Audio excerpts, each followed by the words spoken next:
So women's empowerment is a critical issue across the globe that continues to evolve and expand as more governments, companies, individuals look to engage more women in their countries in the workforce.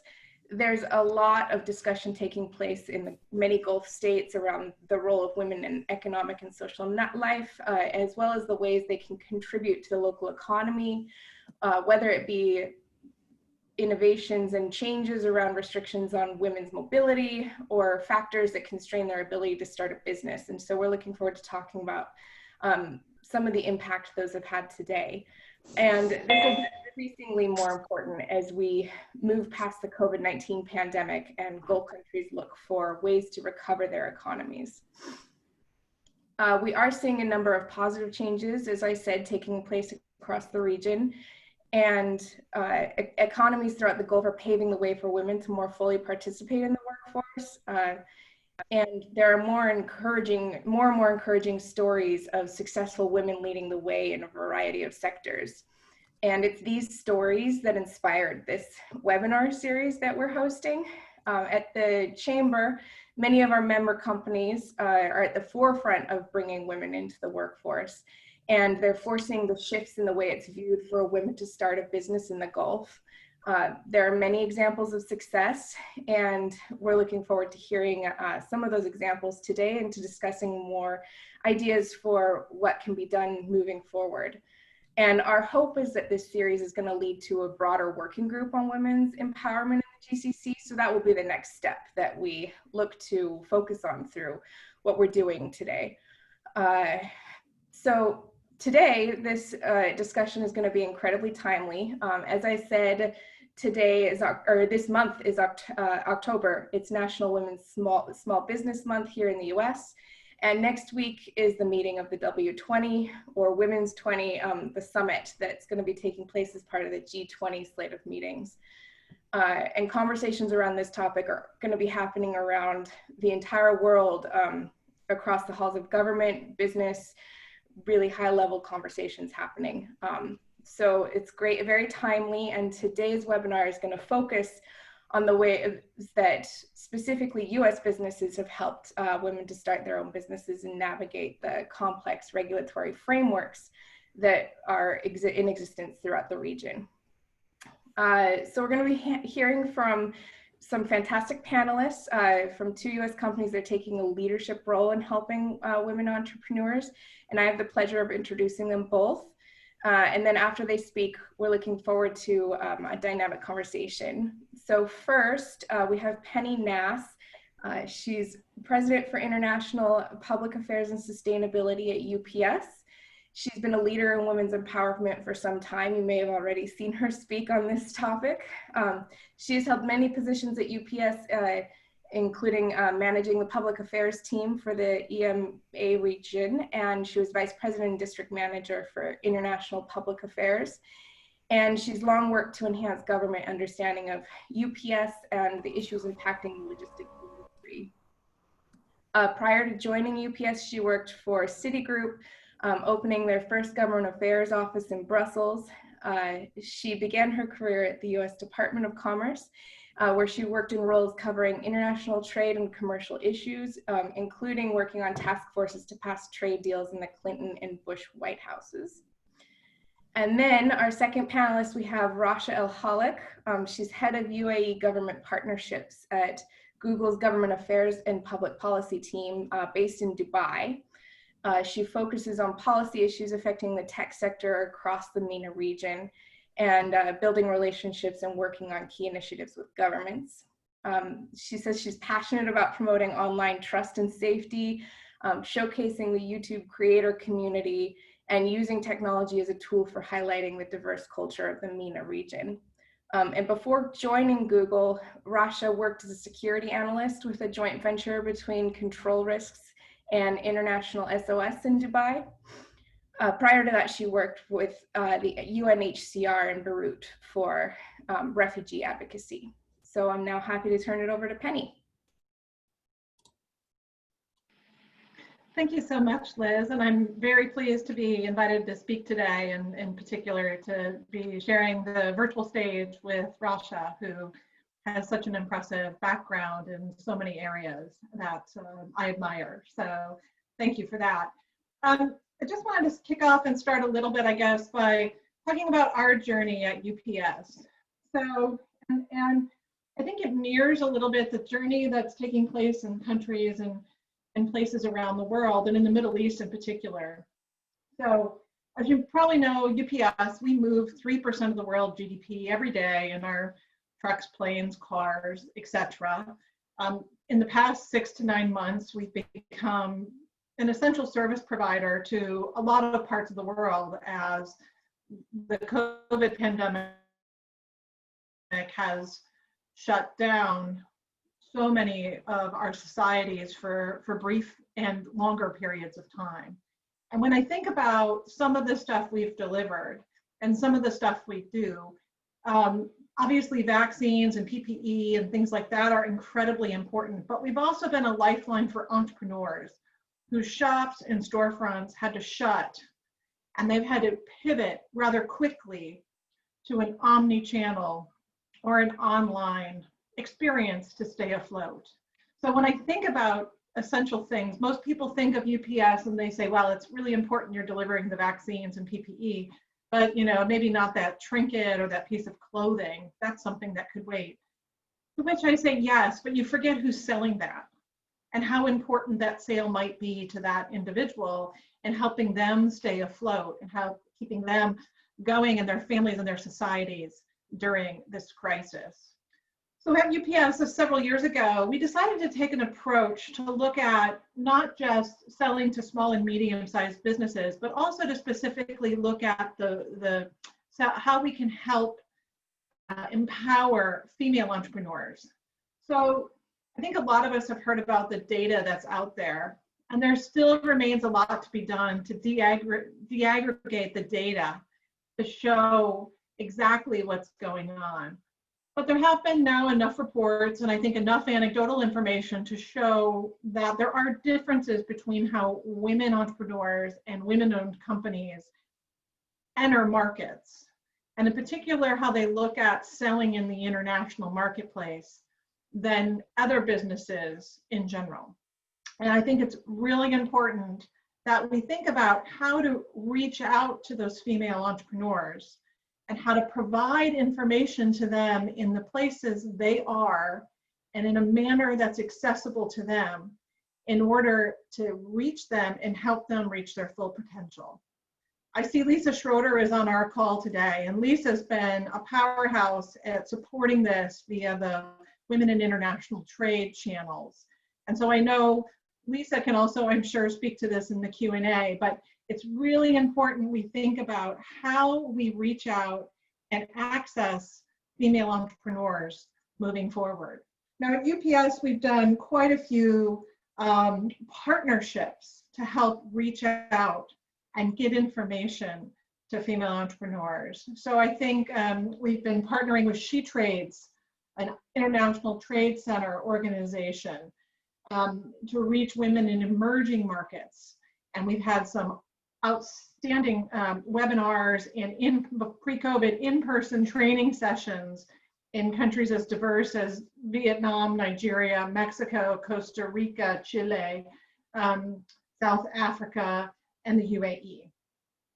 And then we've also partnered recently with the Saudi government and the G20 via the W20, and have looked specifically at the issues around digital trade and how we can help empower women to use digital trade channels.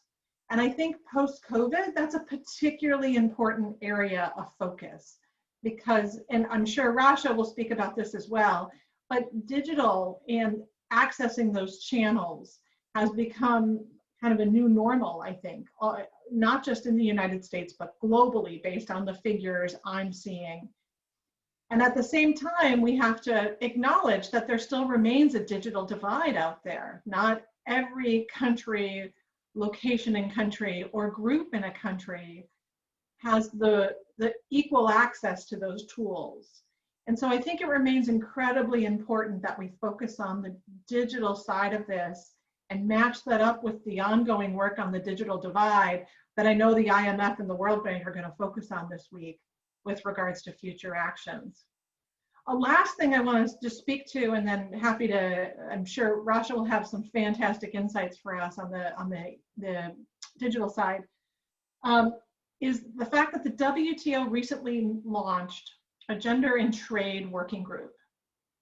And for me, this is a really important development. So the World Trade Organization obviously regulates international trade. It's in the middle of electing what's likely to be their first female director general, as the final two candidates are women. But also importantly, they've established a working group to look at how can trade agreements help with the underlying rules of trade and make them work for everyone, but particularly for women. And so I think that that's going to be a really important effort that we need to look at how we can support. And I encourage anybody who's from a government on this call to make that a priority in terms of your engagement with the WTO moving forward. It was just recently announced. We need to help the WTO get some wings under this effort. And then I know that it's gonna contribute to a more fair and sustainable global trading system in the long run and help our female entrepreneurs globally access trade. With that, I'm gonna look forward to Rasha's comments and happy to answer any questions.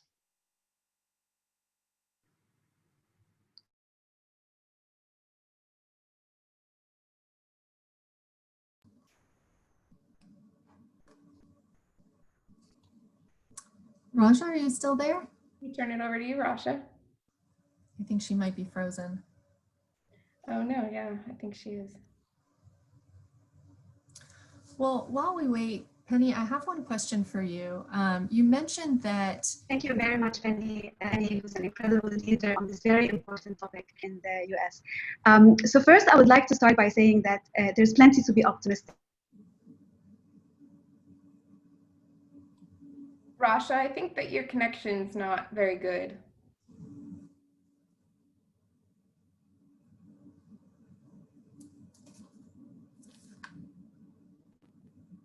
Well, as we wait, I'll continue asking this question to you, Penny. You mentioned that women enter the international markets differently, or women-owned businesses enter markets. Basically, restaurants that have leftover food would donate their food to NGOs, and entrepreneurs, and then the NGOs would distribute it to people in need. I'm going to message Rasha offline. Go ahead, Sarah. What are some of the differences that you've seen, and how have you been able to adapt to those? Yes, I think that's a great question. So there have been a number of studies done, many of which have been done on a regional or a country basis that identify different factors that impact a women's ability to be to engage not only in local markets, but more generally in international markets. So there's a lot of domestic factors, which I won't focus on necessarily because they're things that I think we all grapple with.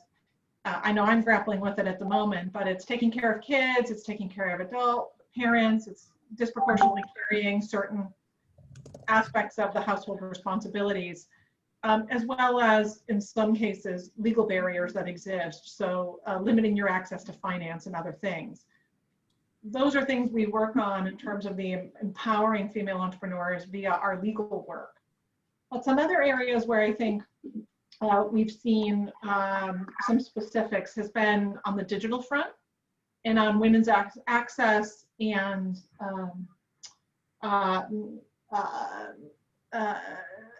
comfort level with technology and how to use that, how to deal with technology. In some countries it's mobile, in some countries it's other forms of technology.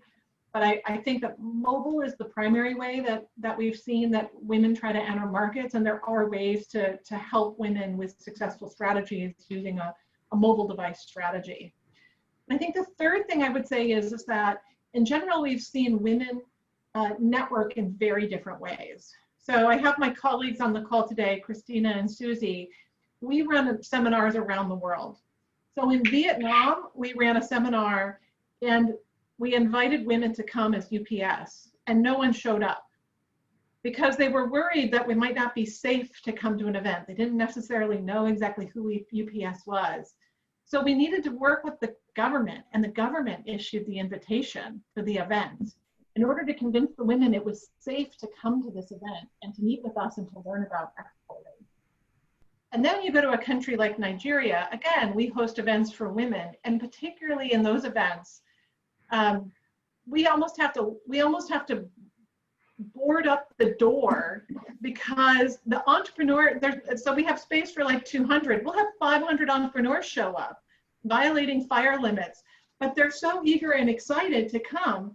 And again, when you have a female-only setting, in some societies, that's a much safer location to come to for a training seminar or for a meeting than a co-ed setting. And so when we run these female-only settings, they're just enormously successful. And so I think you have to think sometimes about what's going to be, what's going to bring people out. And if you go to, certain traditional places of meetings, we know that women are, and particularly successful women business leaders, are members of large business associations in country in the same number, but they get less from it because of how the networking takes place within that organization. Now you need to get over it because you need to do business with people. But the question is also, how can we help build up those other networks? And then how can you reach into those networks to help provide the services they need to be successful? I'll pause here in case Rasha's been able to rejoin us. Rasha, are you there? Yes, I am. I wanted to ask you, did you get the chance to hear anything I said? Because I think I spoke for a few minutes. So I want to know, should I start something? You can restart at the beginning. Okay, awesome. Okay, so first I started by saying thank you very, very much, Liz, for the introduction. Thank you, Penny, for the great remarks. I'm really thrilled to be here joining you on this panel. Please shout if you can't hear me so that I don't have that same problem happen again. So I was saying that I'm dialing from Dubai, so it's evening where I am. So good evening to everyone joining us from the MENA region. And I know many of you are in the US right now, so good morning to everyone in the US. And I would like to start by saying that there's plenty to be optimistic about in the MENA region. And I had the personal opportunity to experience that firsthand last year. So in late 2019, I traveled around the region for a project where I got the chance to interview and meet with women leaders in the private and public sectors who use technology to help them succeed. And I would love to share their stories with you today. So first, I would like to tell you about Mena Shaheen. She's an Egyptian entrepreneur, and she came up with a great idea of an app that connects restaurants with NGOs. So that at the end of the day, if restaurants have leftover food, they would donate that to NGOs, and then NGOs can distribute it to people in need. So think about what a simple app, how much change a simple app can make. Another example I would like to share is I also met with a senator from Jordan. Her name is Her Excellency Haifa Najjar. She's also a superintendent of a school in Jordan as well.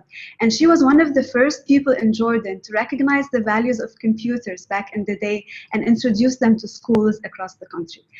And finally, I also want to talk about Her Excellency Noor Al-Kaabi. She's the Minister of Culture and Youth in the UAE.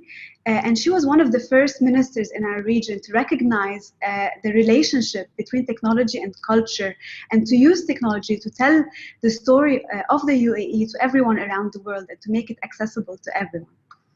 So after meeting all these incredible women and hearing their stories, it's really impossible not to be optimistic. And another reason to be optimistic as well is when we look at many countries across the region in the past few years. For example, when we look at specifically the issue of participation of women in politics. I remember in 2017, the UAE government announced that 30% of ministers in the cabinet will be women. And this is higher than many advanced countries, including the US, for instance. And also in Saudi Arabia, we've seen huge changes. And I know you talked about that plenty in the last session, so I will not go into details about that. But of course, Saudi Arabia has made huge strides in the improvement of the status of women. And even Lebanon, a country that's currently struggling with economic and political crises, appointed the first Minister of Interior who's a woman. And this is a very, in the Arab world, of course. And this is a very important ministerial role in the region. So of course, with that being said, with all the good news said, of course, there's still a lot left to be done.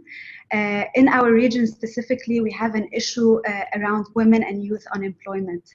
And I don't want to bore you with some stats, but I just want to share with you some very high level stats. So for example, when you look at the percentage of people who graduate from university in MENA region, we see that it's completely equal. 50% women and 50% men graduate from universities. However, when we move to the workplace, the number of women participating drops dramatically. Only 25% participate in the workforce, which is low on a global level. So this is definitely a problem that needs to be addressed. A second problem is that the youth in the region constitute 60%. So 60% of people in the region are under 25. And this can create a lot of opportunities, but a lot of problems. Imagine all the youth graduating from universities and there are not enough jobs to cater for them. So this highlights the need for entrepreneurship. And I really like that we are talking about the topic of entrepreneurship and women empowerment today, because they really go hand in hand. And at Google, we believe that everyone should have digital skills, no matter what their background is, no matter what their education is. Because you can turn an idea, a passion, into a business at zero cost. So for example, there's a Jordanian boxer who's super passionate about boxing, and she had a class to teach people how to box, but she had no idea how to build a business, how to become successful. So she went on the internet, she learned how to build a website, she learned how to build an online presence, and she was able to build a very successful business by using the tools available to her and to everyone. So based on this, based on the need to educate everyone on digital skills, we launched a program called Maharat min Google in 2018. And first, we're proud to say that we've successfully trained 1 million people. The program is available in Arabic. It teaches people how to build a presence online, how to be successful online, how to grow your business online.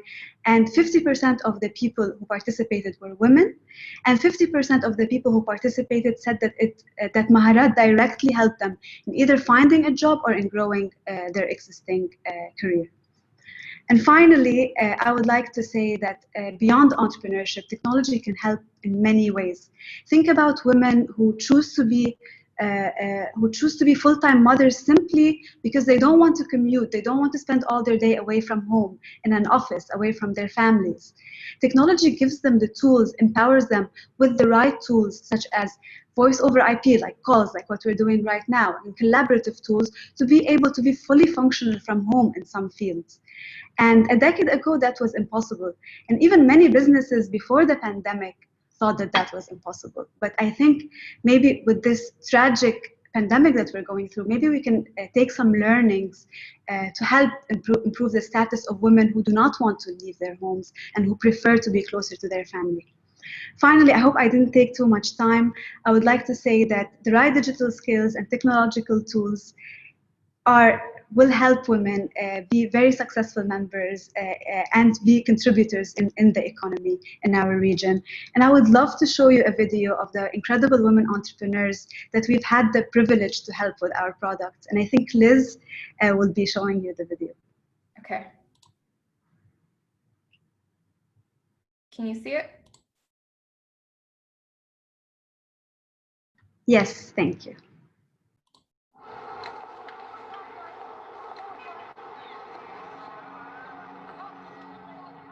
دائما كنت احس انه انا عندي صوت جيد للغنى، بس ما كان عندي ابدا الجرأة اني انا مثلا اغني قدام احد.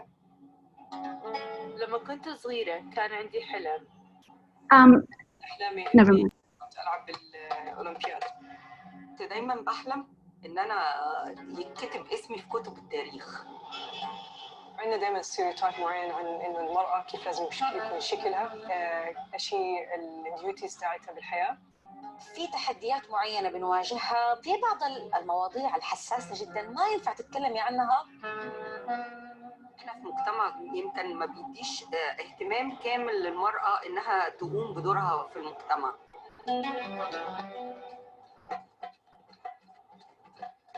انا ما بيهمني رأي الناس فيه، بدي اعمل اشي مختلف. شوي الخوف خليها توقف وهي مفتخرة من حالها. إيمانهم بحالهم وثقتهم بنفسهم لحالها بتخليهم يحسوا إنهم بيقدروا يعملوا أي شيء بالحياة. التكنولوجيا هي السبب اللي قدرت أوصل كل هدول الناس. قررت إني أتعلم كل شيء لحالي من سكراتش. كانت عندي يعني فكرة بالتكنولوجيا والسوفت وير والكودينج، بس إني دفعت حالي للأمام وقلت إنه أنا حأمن بالفكرة هذه. عملت موقع إلكتروني عشان أعرف الأشخاص ذوي الإعاقة الحركية بالأماكن المهيئة. طريق ابلكيشن البنك تاكسي بتاعي قدرت ان انا اوفر للمرأة فرص عمل من خلال حساب الكوميدي أشارك الناس وجهة نظري في الحياة،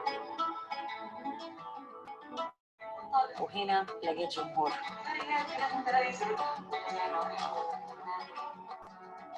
أي أحد فيكم عنده فكرة وما عنده خبرة لا يتخوف، يعني يمشي للأمام ويتعلم.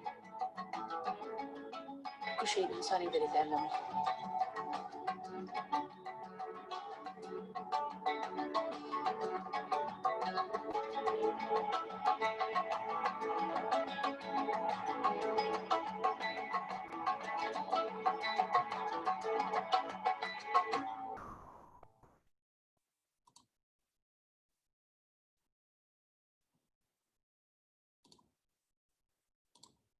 Okay. Well, thank you so much, Rasha. So I just, before we begin the general discussion and open up to everybody, wanted to just follow up about one issue. I know that one of the barriers many women will face when entering the workforce or wanting to start their own businesses might be security and the ability to feel safe to do so. What do you think are some issue or areas and ideas that can help in this regard, and what are you guys doing in your work to counter this? Thanks, Liz. I see that my face is frozen. Is that the same for you or no? It was a little while ago, but you're not frozen right now on my screen. Okay. Awesome, thanks. Yeah, so thank you actually for asking this question, because it's a very important, very important question, especially now during the COVID-19 crisis.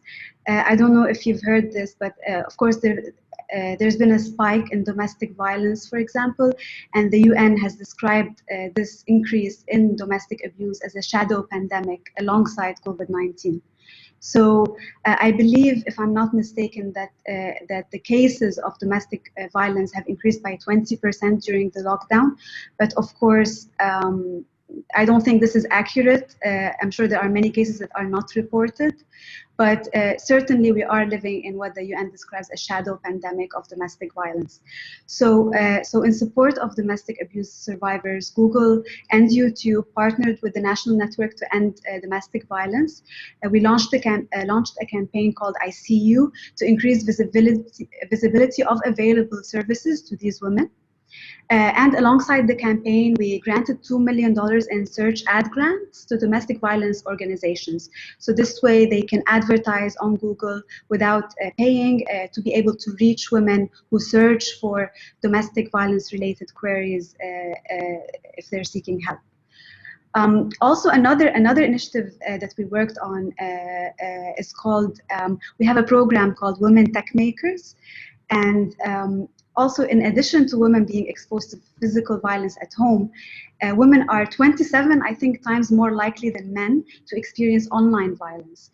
So the Women Tech Makers program launched a hackathon where they brought app makers from around the MENA region to develop ideas for apps that could be helpful for women.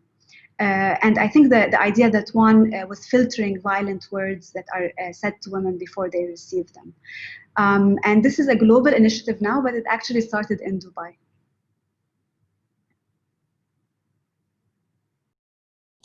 That's wonderful. Thank you. So yeah, unless Penny, if you have anything to say on that, otherwise we can begin to open it up to anyone who would like to ask questions or make comments or offer ideas. If you want, you can just raise your hand through the raise your hand function in Zoom, or if you needed to, you can just unmute yourself on the phone. Yeah, let us know if you have any questions or comments. But first, so I'll ask, now that policies are adapting to include women in business, what types of initiatives do you think are most important to pursue and to implement?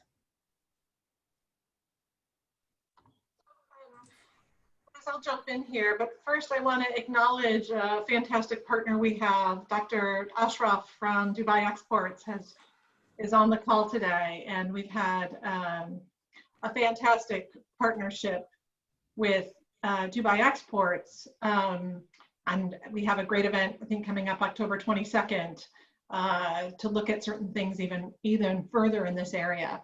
So one of the things I would say is I think that, and to play off this, I really think that when we look at policies, it's really important that we have the private sector and the public sector working together on these initiatives. So there's a lot of steps we can do as corporates on our own.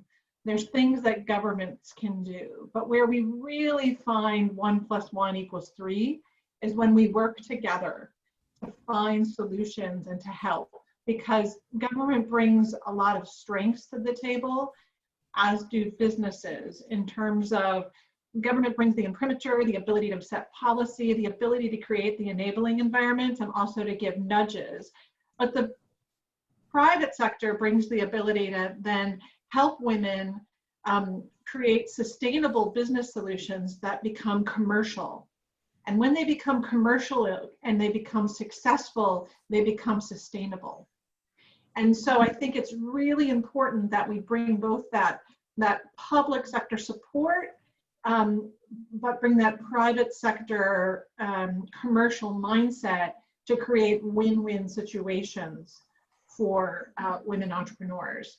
There's a lot of other policies that I could go into, whether it be financing, whether it be digital tools, whether it be other supports that we bring, a lot of which we've addressed in our W20 work and in our work we're doing at the WTO. But I would kind of like to leave it with that incredibly important public-private partnership in terms of really operationalizing and helping women entrepreneurs succeed. Thank you. If I may follow on from that, thank you very much, Penny. And at Dubai Exports and also at She Trades MENA, we truly value the partnership because, and I truly agree with you, Penny. And just to point out one achievement out of the many, our partnership with UPS has allowed more than 1,000 women to receive capacity building. And that would not have been possible had we not worked with the private sector, because as government, we live in a little ivory towers, so to speak. We don't have the connectivity with the local on-the-ground support that is so often required to help women. And also when we talk about capacity building, it's not the big things that women need. It's the small things. And one of the things that we have always believed in She Trades MENA is that the success of a woman is not a very complicated formula. It's a very simple formula. It's capacity building plus networking equals success. And this is the one formula that we have always tried to promote. I think when you were in Dubai, it's the same formula we talked about. It's how do you create capacity building with networking? And I think if I were to say that one policy initiative is how do you create networking? Networking in 3 parts. The first part, and this arose today in a session that I was moderating, is that we had women there, multiple serial entrepreneurs who said, I need support. Sometimes I just want to talk to other women who are mothers like me, who want to know how to be balanced, being a mother, being an entrepreneur, being a wife, being many different roles. So you need this little outlet where you can provide support to other women. You need networking in terms of how to find investors. One of the sad parts of the current situation is that many women have emailed me, come to me and said, look, I've got a wonderful business, great business plans, very profitable, but they're suffering from cash flow issues. In other words, inherently, the business is very good, very successful, but they just need 18 months cash flow. So they're looking for investors. And one of the important things about investing in women-owned businesses is that academic research has shown time and time again that the revenue when you invest in a woman-owned business is, for every dollar, it's $0.74 revenue in the first year. For a male business, it's only 0.34, about almost half, right? It's huge difference. I mean, investing in women-owned business, I mean, makes great financial sense, but we need to get more women to invest in women-owned businesses. So it's networking in terms of support, networking in terms of investing. And the third part of networking is simply to help find buyers, right? So I think really, this is really what we need. This is really where all our efforts should be on capacity building plus networking to equal export success. Thanks, Dr. Ashraf. That was really great to hear some of those points. Rasha, did you have anything else you wanted to add? Thank you very much, Dr. Ashraf. I think I couldn't agree with you more. And I think when we look at the at policy making, for example, when we look at personal status for women, we look at from the moment a woman is born to when she goes to educate, when she has an education, to when she finds a job, gets married, maybe gets a divorce, inherits money. When you look at the whole life cycle of women and you compare them with men, this is how you can measure the difference in how the law treats different genders. And it's the same also for entrepreneurs. When you look at the life cycle of an entrepreneur, what an entrepreneur needs is access to markets, access to capital, access to coaching and mentorship, and other things. And I think on these 3 points is where women struggle the most. In many instances, women are not taken seriously and they are not given capital the way men are, even though, as Dr. Ashraf pointed out, that there is much more maybe return on investment when people invest in women. So I think we also need to invest time in educating people and in working on getting rid of unconscious biases, and also trying to maybe have female-focused investment opportunities, or connecting women leaders with women entrepreneurs, so that you kind of get rid of that bias that exists among genders. Thanks. Well, wonderful. And just a reminder, anybody who does have a question or comment, feel free to pipe on in. I'm going to ask, so Penny, I know you mentioned that UPS is one of the 2 private sector W20 knowledge partners, that you jointly published a white paper on the women's economic empowerment through digital trade. So what were some of the policy recommendations that you had there? Yeah, so I think Dr. Ashraf stole a few of our recommendations in his intervention. So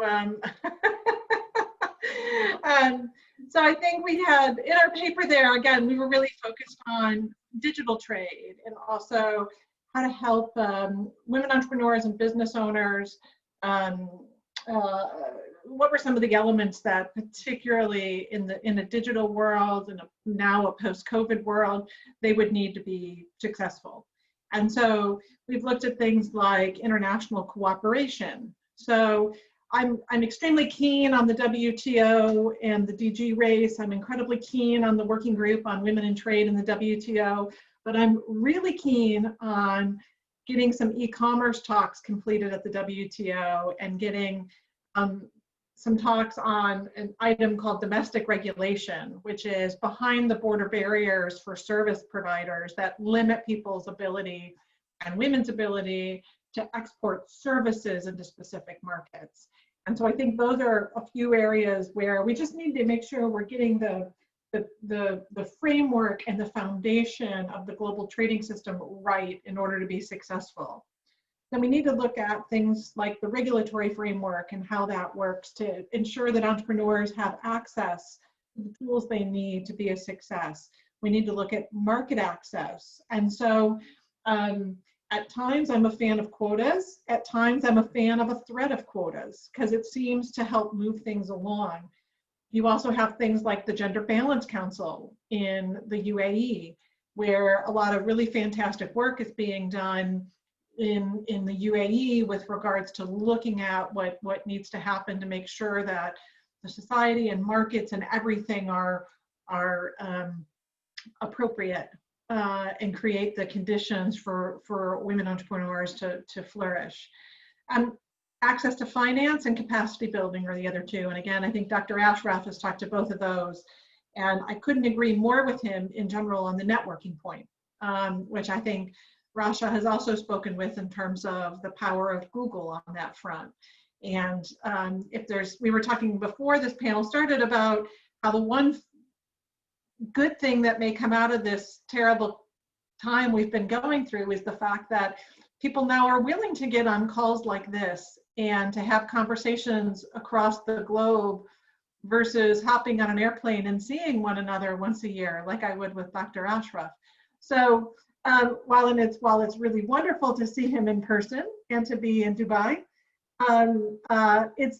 it's a good second best to have the opportunity to interact with him and to keep my network going on a more regular basis. And I think that's true for all. So.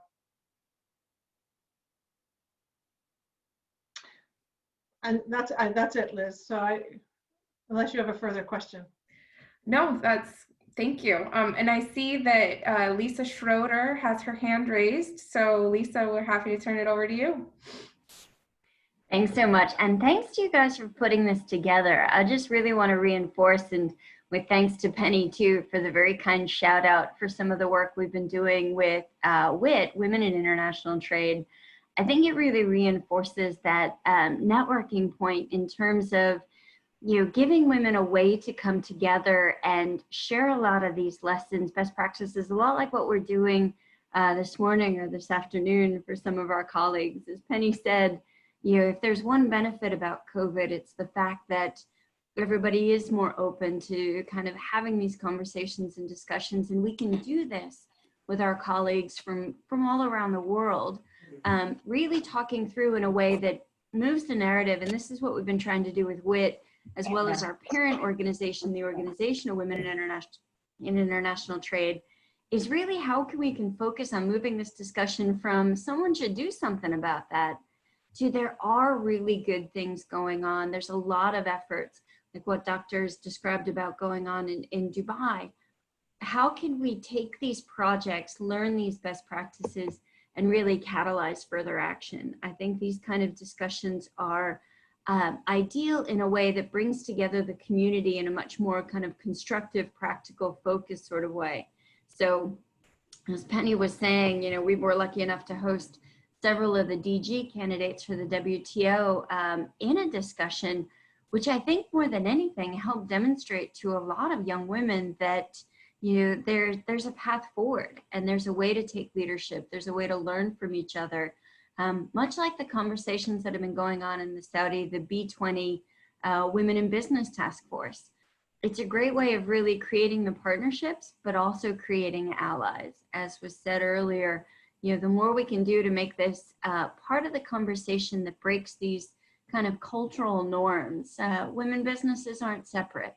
Women businesses should have every bit the same access because we can be just as successful as the guys are.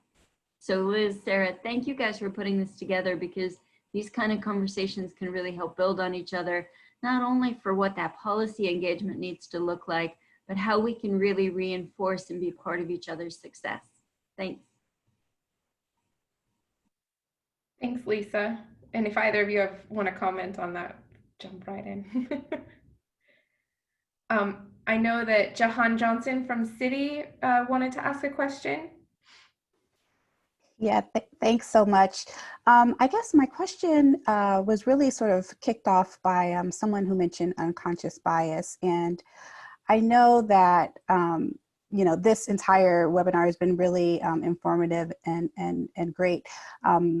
One of the things that I've just been thinking a lot about, certainly, you know, at our own firm, but just in general, as we think about women's, you know, economic empowerment and a number of other social issues, is the need to have allies, particularly those who, you know, for a host of reasons are already in places of power. And so I was wondering, in the programming that like UPS and Google is doing, how do you bring in men to talk about these issues? And I was just wondering if either Penelope or Rasha could speak to, you know, bringing in men to some of these conversations. Certainly, women need to be there to do the work, but I also kind of feel pretty strongly that it's just not on women. And so I was just wondering if they could speak to that a bit. I'm happy to try to take a stab at it, and then Penny, you can as well if you like. Can you hear me? Okay, awesome. Okay, so I think this is an incredible and a very important question because we can't do this alone as women. We need allies, absolutely. And I think it applies to all minority groups. We all need allies. And I think the data can speak louder than anything else. So, for example, the research suggests that gender parity will lead to 47% GDP growth in the Arab world alone. So if you when you're having a conversation with government leaders and you show them that statistic, the Minister of Economy wants to have this growth across. And if they see that empowering women will help in empowering the economy, then of course they will do that. And really the thinking now has completely shifted. At least in Google, for example, there's always so much effort to involve women at the senior board levels. We have some incredible women in leadership at Google as well. And even I believe there was a study done by McKinsey, and it showed that companies that are more diverse ethnically, racially, and on a gender basis perform 35% better than other companies or than when they did before they were diverse. So there is data that really speaks to the value in involving women in the economy. And I think once everyone realizes that and is educated on that, they will naturally become allies. So if I can chime in after Rasha, and I think Rasha, I fully agree with a lot of your points there. And Johanna, Citi has done an amazing body of work. If the folks on this call haven't seen it, Citi has done via its research arm some incredible work on women as global growth generators. They have created the foundation of facts and information that proves Rasha's point with regards to the role women can play, and if you unleash the power of women, why it's good for everybody. And so kudos to Citi, obviously my former firm, so has a warm spot in my heart. Also about to be headed by a female CEO like UPS. Both of us are, will have, you know, fantastic, energetic women running our organizations. And so first off, I want to shout out to Citi for providing that basis for why it's important.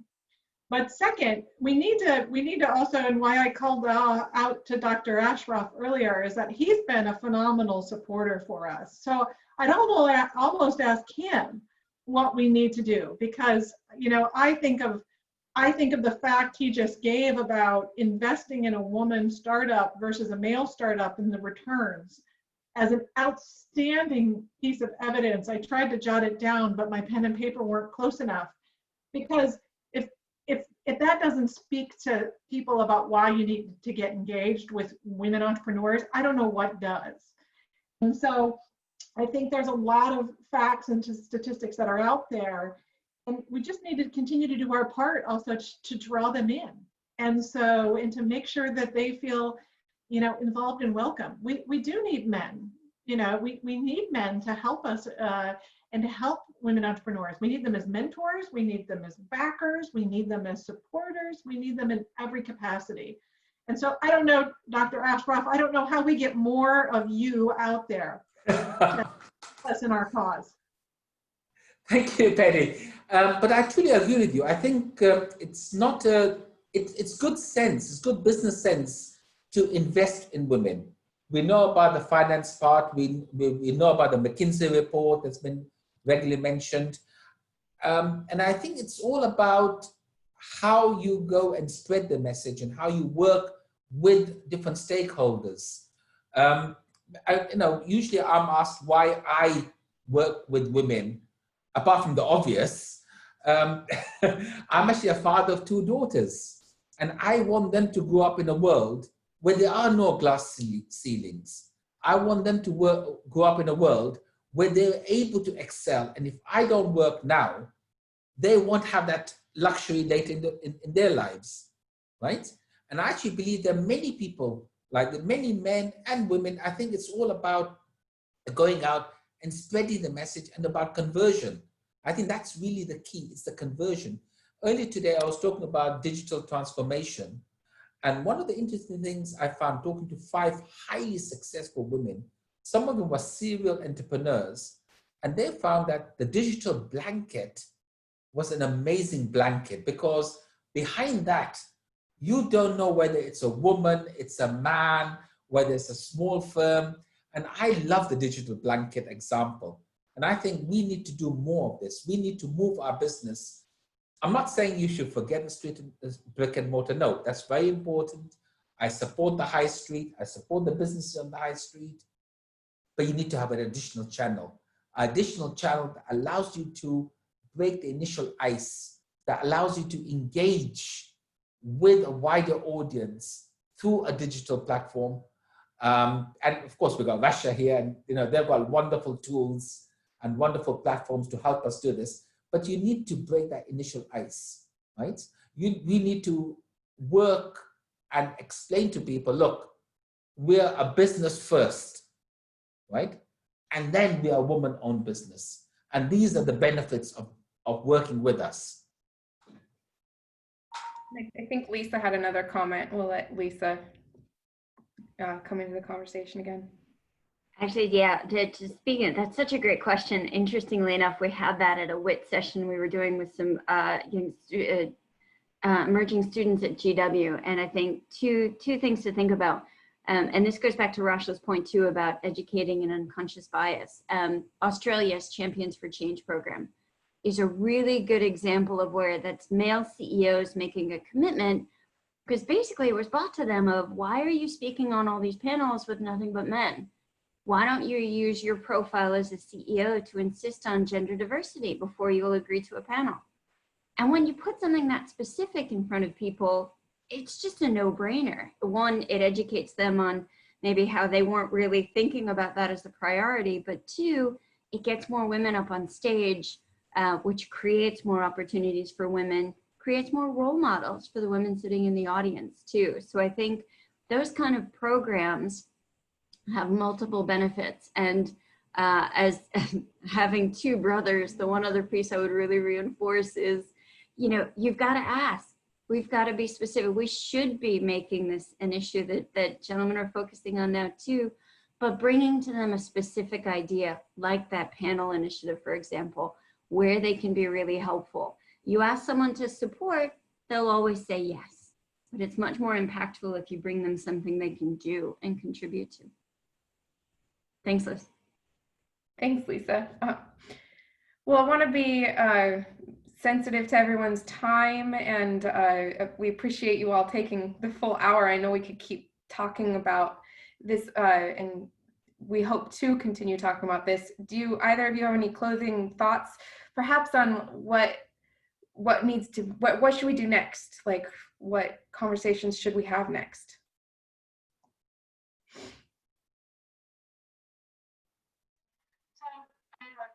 Going to Lisa's point about where we need your help. So when, you know, for those on this call, just quickly, get engaged. Come work with us, or Dr. Ashraf or others on the call, with regards to how we can specifically help. Use your unique skills to help small and medium-sized businesses, female entrepreneurs. And I think also we need to continue to keep the conversation going about the trade rules and what we need to be doing to make sure the rules, trade rules, domestic rules, etc., create that enabling environment in ways that can allow the success of female entrepreneurs to flourish. Not undermining culture, but doing it in a way that is mindful of culture, but also mindful of the overall goals we're trying to seek. Thank you. I would like to thank Liz, Sarah, and Steve for your incredible leadership on this. It was an absolute pleasure participating. It was an absolute pleasure meeting you, Penny, and I hope we have more opportunities to work together in the future. And maybe something can come out of this. Maybe we can have a working group where we can work as a private sector alongside the government to think of ways, share best practices. For example, I love the idea Lisa gave about not participating in men-only panels. And this is something, by the way, that we have as a strict policy at Google, for instance. So ideas like that, simple ideas like that, can go a long way. And if we can have a working group, that would be absolutely amazing. Thank you. Well, and that's a perfect conclusion. As we said earlier, we do want this to become a working group. That's our goal for the next steps, what the chamber will be doing. So everyone stay tuned. I really want to thank so much our wonderful panelists, Penny Naas, Rasha El Hallak. Thank you both. It's been wonderful to learn more about what you guys are doing, have you highlight the amazing things that are happening in the region, and just hearing your perspectives.